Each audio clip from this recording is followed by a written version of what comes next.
ഇന്ന് ഞായറാഴ്ച ആയതുകൊണ്ട് കാപ്പി എളുപ്പപ്പണിക്ക് പുട്ടും പഴവും ആക്കാമെന്ന് വെച്ചാൽ അതാകുമ്പം ഒരുപാട് സമയം നമ്മളിങ്ങനെ നിൽക്കണ്ടല്ലോ എന്ന് വെച്ചിട്ട് ഇന്നും ഇവിടെ മത്തി, ഇന്നലെ ഇവിടെ മത്തി, എന്നും ഇവിടെ ഇപ്പം മത്തിയാണ്.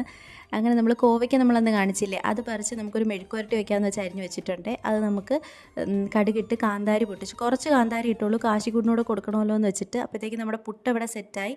നമ്മൾ ഉള്ളി നന്നായിട്ട് വഴറ്റിയിട്ട് കുറച്ച് മഞ്ഞപ്പൊടിയും കുറച്ച് തേങ്ങയും കൂടി ഇട്ട് അങ്ങ് വഴറ്റി അങ്ങ് എടുക്കും കേട്ടോ.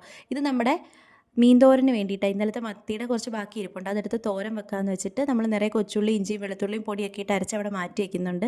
ഈ മൺകലത്തിൽ ഇങ്ങനെ ഇട്ട് ഈ തവി കൊണ്ട് ഇങ്ങനെ അടിക്കുമ്പോൾ മിക്സിയിട്ട് അടിക്കുന്ന കണക്ക് കട്ടയൊന്നും ഇല്ലാതെ കിട്ടും കേട്ടോ. അങ്ങനെ നമ്മൾ മോരും വെച്ച് അത് കടുക് പൊട്ടിച്ച് മാറ്റിയിട്ട് ആ ചട്ടിയിൽ തന്നെ നമ്മൾ മീൻ തോരനോട് അങ്ങ് സെറ്റാക്കുക കേട്ടോ. അപ്പോൾ ആ പരിപാടിയും കൂടെ അവിടെ അങ്ങ് കഴിയുമല്ലോ എന്ന് വെച്ചിട്ട്.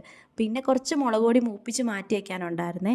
പിന്നെ അച്ഛൻ വന്നപ്പം കൊഴിയാളയും കൂടെ കൊണ്ടുവന്നു. അപ്പോൾ നമ്മൾ മത്തിയും കൊഴിയാളയൊക്കെ കണ്ടിക്കാനുള്ളതുകൊണ്ട് ഞാനും അമ്മയും കാശിക്കുട്ടിനോട് ഞങ്ങളെ സഹായിക്കാനുണ്ടായിരുന്നു.